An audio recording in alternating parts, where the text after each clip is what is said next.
Quand Laozi a écrit dans le Tao Te Ching que l'innommable est l'origine du ciel et de la terre, il ne s'agissait pas d'une métaphore poétique, mais d'une expérience directe de perception. Ce qui ne peut être nommé soutient tout ce qui existe, et dans de nombreuses traditions, ce principe se manifeste comme un son primordial. Le paradoxe est que ce son est accessible à tous et reste pourtant incompris. Om est cette vibration originelle, le même son qui traverse les cultures, mais qui est devenu aujourd'hui un symbole galvaudé. La question est simple. Pourquoi réduire une clé universelle à une simple répétition mécanique? Carl Jung avertissait que des archétypes vidés de leur sens perdent leur pouvoir d'intégration et se transforment en bruit. L'homme illustre parfaitement ce processus. Au lieu d'être utilisé comme une technique pour accéder à des états élargis de conscience, il a été transformé en logo, motif ou jingle. Ce qui devait être une pratique de réorganisation psychique est devenu un détail décoratif. La conséquence est invisible mais profonde. Nous avons perdu l'un des outils les plus anciens pour structurer l'esprit. La chaîne Solstice naît pour restituer cette profondeur oubliée. Notre objectif est de présenter la tradition sans la réduire à l'esthétique, en révélant comment des pratiques millénaires demeurent applicables et nécessaires dans la vie quotidienne. Si vous cherchez de la clarté au milieu de l'anxiété et de la dispersion du monde moderne, vous trouverez ici une référence structurée. 8 semaines de pratiques méditatives organisées réduisent de manière significative les marqueurs de stress. L'intonation de mantras, et en particulier de l'Om, active le nerf vague et réorganise le système nerveux autonome. Ce n'est pas du mysticisme, mais une donnée de la physiologie documentée. Cependant, lorsque le mantra est répété de façon automatique et hors contexte, les effets ne se produisent pas. La pratique perd de sa puissance, et le pratiquant conclut à tort que ça ne marche pas. Le problème n'est pas la méthode, mais son usage détourné. Vous avez probablement déjà utilisé l'Om de manière incorrecte. Il ne s'agit pas de croyance, mais d'un fait vérifiable. Le mantra a été conçu comme une carte de la conscience et une technique d'intégration, mais il a été simplifié jusqu'à devenir une habitude superficielle.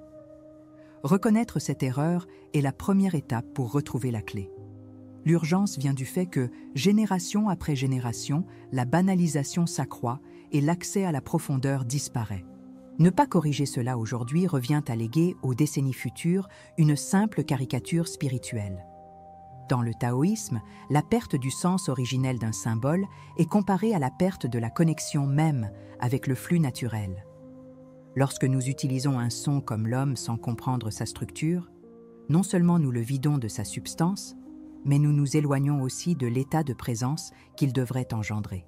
Le même phénomène se retrouve dans le yoga contemporain, où le mantra est réduit à un signal d'ouverture ou de clôture de cours. Cet usage ritualisé sans compréhension ne génère aucune transformation, mais entretient seulement l'illusion de pratique. C'est comme étudier la musique sans jamais écouter le silence entre les notes. Suivez cette étude et découvrez pourquoi l'Om est appelé le son le plus puissant que vous utilisez mal. Tout au long de ce contenu, vous verrez comment le mantra agit, pourquoi il a été mal compris et comment l'appliquer correctement. Le savoir qui a traversé les millénaires ne reste vivant que lorsqu'il est pratiqué avec attention. Le moment de retrouver cette clé, c'est maintenant. En 1893, lors du Parlement mondial des religions à Chicago, le philosophe indien Swami Vivekananda présenta pour la première fois la tradition védique à un large public occidental. Les récits de l'époque décrivent que, lorsqu'il entonna l'Om devant l'assemblée, la vibration résonna si intensément que de nombreux spectateurs restèrent quelques minutes dans un silence absolu, incapables d'applaudir ou de réagir. L'expérience fut marquante, car il ne s'agissait pas d'un spectacle, mais d'une démonstration concrète de la manière dont un son peut réorganiser la perception collective. La scène fut rapportée dans les journaux comme un moment d'électricité spirituelle, et pour beaucoup, ce fut le premier contact authentique avec un mantra.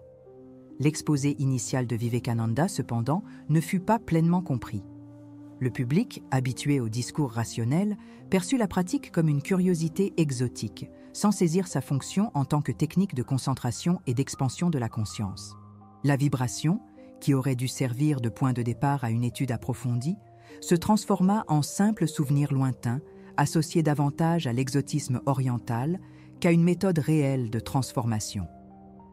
Cette différence entre expérience et interprétation ouvrit un espace d'ambiguïté qui traversa tout le XXe siècle. L'homme fut entendu, mais il ne fut pas véritablement pratiqué. Avec le temps, le symbole se répandit à travers la culture populaire liée à la musique psychédélique, aux milieux de contre-culture et aux modes spirituels. La profondeur de l'enseignement se dilua progressivement jusqu'à ne laisser qu'une caricature, un son répété dans des contextes de relaxation superficielle, dépourvus de fondements philosophiques ou pratiques. Ce que Vivekananda avait présenté comme chemin d'intégration devint, en quelques décennies, une étiquette de rébellion esthétique. D'une démonstration légitime, on passa à une banalisation qui effaça la fonction originelle du mantra. Ce processus de déformation n'est pas seulement culturel, mais aussi psychologique. Lorsqu'un symbole perd son contexte, son efficacité symbolique se dissout également. Carl Jung expliquait que des archétypes réduits à de simples ornements cessent d'intégrer l'inconscient et le conscient, produisant de la confusion plutôt que de la clarté. Il en va de même pour l'homme. Au lieu d'organiser l'esprit, il se réduit à un détail insignifiant. Le chercheur de transformation n'y trouve qu'une répétition mécanique. La conséquence est la frustration, l'incrédulité et l'abandon de la pratique. Ce qui pourrait être un outil de réorganisation intérieure est rejeté comme inefficace. À chaque génération, transmis de manière superficielle, le symbole perd davantage de sens, jusqu'à ne plus subsister que l'image, sans lien avec la pratique originelle. À ce rythme, l'homme pourrait n'être retenu à l'avenir que comme marque de consommation, et non comme le pranava décrit dans les Védas. La perte est double, culturelle, car une tradition millénaire se vide, et spirituelle, car l'individu n'accède plus à une technique concrète d'autoconnaissance. La question est inévitable.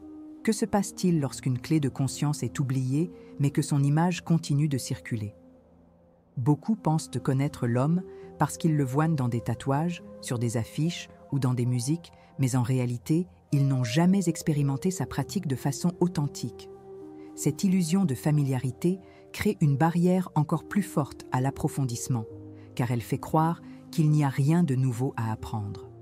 Le paradoxe est cruel. Plus le symbole se diffuse, plus il s'éloigne de sa véritable fonction. C'est comme posséder une carte et croire qu'elle n'est qu'un objet décoratif alors que le chemin reste inexploré. L'opportunité est à portée de main, mais rares sont ceux qui la voient. Si cette trajectoire n'est pas corrigée, la perte deviendra irréversible. Ce qui aujourd'hui peut encore être sauvé comme pratique vivante sera relégué au rang de simple mode passagère. Le silence après l'homme, décrit dans les Védas comme état de conscience pure, sera remplacé par le bruit de la dispersion moderne. Poursuivez jusqu'au bout et découvrez comment restaurer l'homme comme outil pratique de transformation. Votre présence ici en est déjà le premier pas. L'alternative la plus cohérente pour retrouver le sens de l'homme est de le pratiquer de manière consciente, en reliant son, respiration et silence. Cette pratique peu connue consiste à prolonger l'expiration au maximum pendant que le mantra est chanté, de sorte que tout le corps vibre à l'unisson. Des études de neurophysiologie montrent que les expirations longues activent le nerf vague, chargé d'équilibrer le système nerveux autonome. Le résultat est une réponse de relaxation profonde et de concentration soutenue, exactement ce que les textes anciens décrivent comme expansion de la conscience. Voilà la clé. Il ne suffit pas de répéter, il faut respirer et sentir. Contrairement à la répétition automatique en groupe ou en cours de yoga, cette technique produit une expérience perceptible en temps réel. Le pratiquant observe son esprit se réorganiser à mesure que la vibration traverse le corps. Les neurosciences confirment que, après une intonation consciente, on observe une plus grande cohérence entre les hémisphères cérébraux, corrélés à la clarté mentale et à une meilleure capacité de décision. Ce ne sont pas des promesses vagues, mais des données objectives. Bien appliquée, la pratique de 3 intonations suivies de silence transforme déjà l'état intérieur. Le détail décisif réside dans ce silence, où les effets s'intègrent. À l'inverse, les formes superficielles de pratique produisent des effets limités, voire nuisibles. Quand le mantra n'est utilisé que comme fond sonore relaxant, on crée une dépendance à l'environnement externe, ce qui empêche le développement d'une autonomie intérieure. Il en va de même lorsqu'on répète « Om » sans attention. On installe une habitude mécanique qui engendre frustration par manque de résultats tangibles. La psychologie cognitive appelle cela un renforcement négatif. Le cerveau apprend que la pratique ne vaut pas l'effort et finit par discréditer la méthode. Le problème n'est pas le mantra, mais l'usage incorrect qui conduit à la désillusion et à l'abandon. L'impact de cette différence est visible dans tout contexte de pratique. Ceux qui suivent la technique consciente rapportent non seulement du calme, mais aussi une clarté accrue dans leurs choix, une meilleure mémoire de travail et une capacité renforcée à gérer le stress. Ceux qui s'en tiennent aux versions superficielles décrivent tout au plus une détente passagère, voire une déception face à l'absence de changement réel. Le contraste est évident. D'un côté, intégration et concentration, de l'autre, bruit et dispersion. Cette disparité montre l'urgence de restaurer l'usage correct de l'homme comme outil structuré de transformation. Notre époque est marquée par la fragmentation mentale, l'excès de stimulation et une anxiété grandissante. Pourtant, il est possible de retrouver clarté, présence et stabilité. L'homme conscient répond précisément à ce besoin car il agit simultanément sur le corps, l'esprit et la respiration. Il n'offre pas une fuite, mais une réorganisation. Du malaise de la dispersion à l'avantage de la clarté. À chaque répétition consciente, le pratiquant construit un état intérieur d'équilibre qu'aucune technique superficielle ne peut offrir.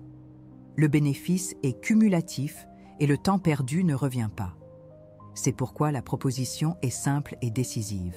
Pratiquez l'homme conscient 3 fois, avec une expiration lente et un silence d'au moins 30 secondes après le son. Cet exercice de quelques minutes peut réorganiser votre perception et produire des résultats immédiatement perceptibles. Pour consolider votre engagement, écrivez dans les commentaires la phrase « Je choisis d'écouter le silence après le son ». Cette déclaration marque votre décision de ne plus accepter les pratiques superficielles et d'assumer la profondeur qui transforme réellement. Restez jusqu'à la fin, car les prochaines étapes approfondiront cette expérience de manière encore plus claire. L'homme n'est pas seulement une technique respiratoire ou un son répété, mais une structure qui relie l'individu à l'univers. Dans la tradition védique, on l'appelle pranava, la vibration qui imprègne toute chose. Le taoïsme décrit un processus similaire en affirmant que le vide est l'origine de toutes les formes et que le yin et le yang s'alternent en cycles sans fin. Le bouddhisme tibétain complète cette vision en montrant que les mantras sont des méthodes pour dissoudre les oscillations mentales et rapprocher l'esprit de sa clarté naturelle. Ainsi, la pratique consciente de l'homme agit comme un point de convergence entre cosmologie et psychologie, entre macrocosme et microcosme. Les états élargis de conscience sont perçus comme des catalyseurs de réorganisation émotionnelle profonde. Carl Jung avait déjà souligné que les symboles archétypaux conservent leur force uniquement lorsqu'ils sont vécus, et non lorsqu'ils sont réduits à la décoration. L'homme, appliqué correctement, agit comme cet archétype vivant. Il réorganise les schémas inconscients, réduit les symptômes d'anxiété et renforce la perception de totalité. Ignorer cette dimension revient à négliger un outil qui connecte l'être humain à des couches plus vastes de lui-même. La spiritualité, ici, n'est pas croyance, mais pratique aux effets mesurables et vérifiables. Le bénéfice de commencer dès maintenant est exponentiel, car les effets sont cumulatifs. Chaque séance consciente réorganise des schémas mentaux et physiologiques qui, répétés dans le temps, créent une résilience durable. Le taoïsme appelle cela le retour au flux naturel du Tao, lorsque l'individu agit avec moins de résistance et davantage de spontanéité. Ce qui se construit jour après jour ne peut être remplacé par des solutions rapides de bien-être qui ne font que masquer les symptômes. Plus on tarde à commencer, moins la clarté accumulée sera grande. L'homme intègre microcosme et macrocosme car il traduit les rythmes universels en expériences individuelles. Chaque intonation reflète les cycles cosmiques de création, de maintien et de dissolution, mais aussi les cycles internes d'inspiration, de rétention et d'expiration. En pratiquant, l'individu ne se contente pas de se détendre. Il participe consciemment au rythme qui soutient toute vie. Cette perception dissout la séparation entre intérieur et extérieur, révélant que l'esprit et l'univers suivent le même modèle vibratoire. C'est là la fonction originelle du mantra, non pas seulement un son, mais un pont vivant entre psychologie individuelle et cosmologie universelle. Si cette intégration n'est pas vécue dès maintenant, le risque est de rester prisonnier de la fragmentation qui domine la vie moderne. L'anxiété continuera de croître, la dépendance aux stimuli externes s'intensifiera et la spiritualité se réduira à une consommation rapide. En revanche, celui qui commence aujourd'hui la pratique consciente de l'homme récolte déjà clarté, équilibre et présence qui s'accumulent avec le temps. L'avenir sera marqué par la différence entre ceux qui auront retrouvé la profondeur et ceux qui resteront à la surface. Le choix est inévitable, avancer ou régresser. Le moment de décider, c'est maintenant. Dans le Tao Te Ching, Laozi demande « Peux-tu attendre que la boue retombe et que l'eau devienne claire d'elle-même » Cette interrogation résonne dans le silence qui suit chaque intonation de l'homme. Le vide n'est pas absence, mais puissance créatrice qui se révèle quand nous cessons le bruit.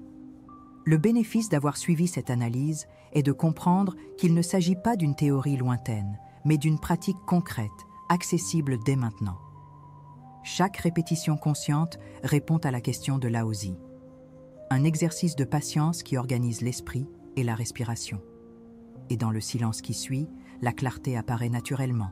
Homme n'est pas le son que tu émets, mais le silence que tu soutiens après lui. Cette formulation condense l'expérience acquise ici, rappelant que la spiritualité n'est pas croyance extérieure, mais discipline intérieure. Le mantra devient un pont entre philosophie, psychologie et pratique quotidienne, révélant que la clarté ne se cherche pas à l'extérieur, mais se cultive à l'intérieur. En suivant ce contenu, tu reconnais déjà que les symboles anciens demeurent vivants lorsqu'ils sont appliqués correctement. C'est la clé qui transforme la répétition en expérience. La synthèse poétique apparaît quand nous réalisons que le son le plus ancien est aussi le miroir le plus actuel. L'homme résonne comme un cycle sans fin, naissance, continuité, dissolution, silence. Chaque intonation reflète les rythmes du cosmos et de la vie humaine, montrant que nous sommes toujours inclus dans un flux plus vaste. Voilà l'épiphanie. Reconnaître qu'il ne manque rien, seulement la présence. La contemplation n'est pas une fuite, mais un retour. Et dans ce retour, le pratiquant trouve clarté, sérénité et force qui s'étendent à toutes les sphères de la vie. Le zen rappelle que toute tentative de fermer le cercle est illusoire. L'homme ne peut être réduit à une définition finale, pas plus que la vie ne peut être expliquée par une formule unique. Ce que nous proposons ici est une direction, non un destin. La non-conclusion est nécessaire pour que la pratique demeure vivante, sans se transformer en dogme. Le silence qui suit le mantra ne répond pas, il renvoie seulement la question. Et la question est toujours plus vaste que toute réponse. C'est l'esprit de l'investigation continue. Le monde moderne avance vers des bruits de plus en plus intenses. Choisir de cultiver le silence est un acte de résistance et de préservation de sa propre clarté. Chaque pratique consciente construit une réserve intérieure que nul ne peut retirer. Chaque report renforce la dispersion qui domine déjà la routine. La décision, donc, n'est pas entre pratiquer ou non, mais entre rester fragmenté ou devenir entier. L'urgence silencieuse est de reconnaître que le temps n'attend pas, mais que le silence demeure toujours disponible. Partager ces perceptions fait partie intégrante du processus. Lorsque tu commentes ce qui a résonné, tu renforces non seulement ta propre pratique, mais tu inspires aussi d'autres à reconnaître leur propre miroir. Cet échange crée une communauté d'investigation, multipliant la présence née de chaque répétition consciente. L'espace de dialogue ne remplace pas la pratique, mais la complète, offrant un témoignage vivant de ce qui a été expérimenté. L'homme continue, non seulement dans le son, mais en celui qui le soutient. Chaque récit et réverbération du silence en paroles. La contemplation est désormais ta responsabilité. Reconnaître que des symboles comme l'homme peuvent encore réorganiser la vie, c'est assumer l'engagement envers ta propre clarté. Ce parcours ne s'achève pas ici. Il se prolonge dans chaque respiration observée. Le bénéfice d'avoir suivi cette étude est de transformer le savoir en orientation pratique. Il t'appartient de décider si tu transformes l'information en expérience. Partage tes impressions, décris ce qui a résonné et permets à d'autres de reconnaître leur miroir. Le chemin se poursuit dans le silence et dans la parole, dedans et dehors de toi.